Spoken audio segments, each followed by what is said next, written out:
Tiga perkara yang mempercepat dikabulkannya doa. Hal-hal yang berkaitan dengan doa itu diantaranya adalah: yang pertama, mengikhlaskan doa kepada Allah Ta'ala. Syirik yang besar apabila seseorang memohon kepada selain Allah, berdoa meminta kepada selain Allah. Misalnya, berdoa meminta kepada orang yang sudah mati atau meminta kepada benda-benda mati seperti sebagian orang memohon kepada pepohonan dan bebatuan, meminta kepada bulan dan bintang, meminta kepada matahari dan lain sebagainya. Dan bentuk syirik yang terbesar adalah memalingkan doa kepada selain Allah Subhanahu wa Ta'ala. Yang kedua, berdoa dengan tuntunan Nabi. Karena berdoa adalah ibadah dan ibadah harus ada ketentuannya dari Rasulullah SAW. Maka kita harus tahu kedudukan dan bagaimana doa yang benar di dalam Islam. Apa yang harus dilakukan oleh seorang muslim berkaitan dengan adab-adab ketika dia memohon kepada Allah. Ingat, kita adalah hamba yang memohon, bukan hamba yang memaksa Allah Subhanahu wa Ta'ala untuk memberikan apa yang kita minta. Terkadang kita sebagai seorang hamba tidak tahu menempatkan diri kita ketika kita berdoa kepada Allah. Lupa bahwasanya kita adalah pemohon yang memohon. Maka jangan seperti orang yang memaksa, apalagi seolah Allah harus memberikannya kepada kita lalu kita marah jika tidak diberikan oleh Allah Subhanahu wa Ta'ala. Atau juga berdoa seolah kita tidak merasa perlu dan butuh kepada Allah Subhanahu wa Ta'ala. Tentu ini adalah adab yang buruk dalam berdoa. Yang ketiga, jangan terburu-buru. Jangan terburu-buru dalam berdoa lalu mengatakan bahwa sudah lelah dalam berdoa. Setiap saat telah berdoa tapi tidak kunjung dikabulkan lalu dia tinggalkan doa. Mending kalau hanya meninggalkan doa, terkadang menyisakan suatu keburukan dalam hatinya, yaitu keraguan terhadap Allah Subhanahu wa Ta'ala. Dan mungkin dia tidak pernah lagi berdoa,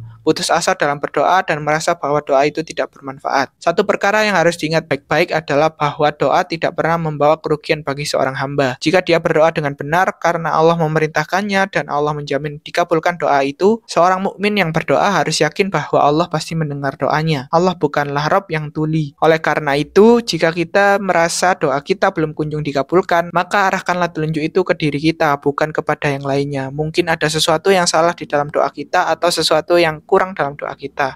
Wallahu a'lam.